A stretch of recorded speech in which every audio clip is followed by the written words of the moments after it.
नमस्कार दोस्तों। श्री कृष्ण जी कहते हैं, सही मायने में चोर वह है जो दूसरे के हिस्से को खा जाता है और कभी ये नहीं कहता मेरा पेट भरा है।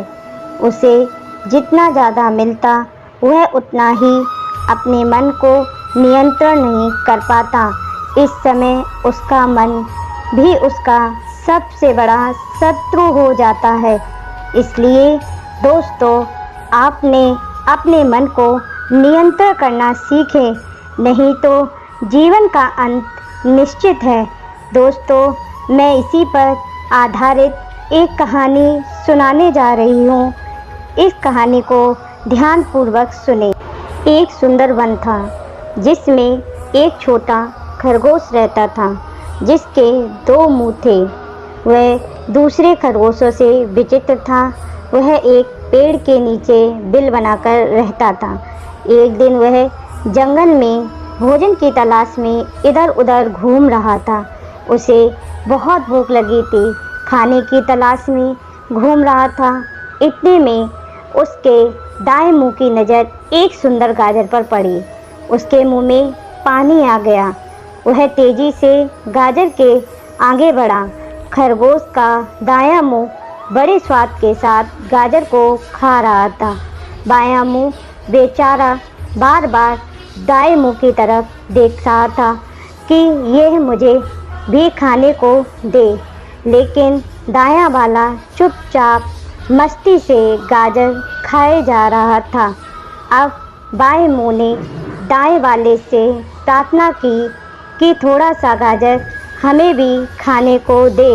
दाएं मुंह ने गुस्सा करते हुए कहा कि हम दोनों का पेट एक ही है, अगर मैं खाऊंगा तो पेट में ही जाएगा। उसने बाएं वाले को थोड़ी सी भी गाजर नहीं दी। अगले दिन खरगोश फिर से जंगल में गया। तभी बाएं मुंह वाले खरगोश को एक जगह सुंदर घास दिखाई दी। तेजी से घास खाने के लिए आगे बढ़ा। जैसे ही वह घास खाने को आगे बढ़ा, तभी डाल पर बैठे तोते ने कहा, ठहरो ठहरो, यह घास जहरीली है, इसे मत खाना। जैसे ही दाएं मुंह ने यह सुना, वह चौंक गया और बाएं से प्रार्थना करने लगा, यह घास मत खाओ, यह घास मत खाओ। बाएं मुंह को दाएं वाले से बदला लेना था। उसने उसकी एक ना सुनी और घास खाने लगा। जैसे ही घास खाई, तुरंत उसका शरीर मृत होकर ज़मीन पर गिर पड़ा। दोस्तों, कहानी सुनकर आनंद आया होगा।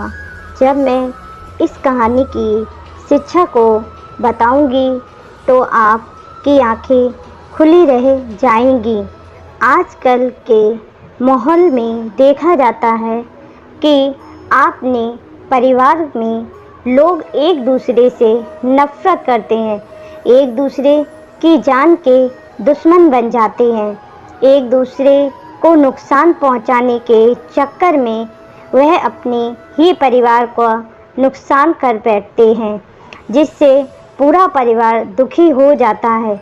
इसलिए हमें एक दूसरे से मिलकर रहना चाहिए, सदा एक दूसरे की मदद करनी चाहिए। जो ऐसा नहीं करते वे अपने पूरे परिवार को नुकसान पहुंचाते हैं। श्री कृष्ण जी कहते हैं कि जो भी स्वयं की मदद करता है, मैं भी उसी की मदद के लिए सदैव खड़ा रहता हूँ। धन्यवाद दोस्तों। अगर आपको मेरी कहानी अच्छी लगी हो तो मेरे चैनल को लाइक करें, सब्सक्राइब करें, शेयर करें और कमेंट बॉक्स में लिखें, जय श्री कृष्णा।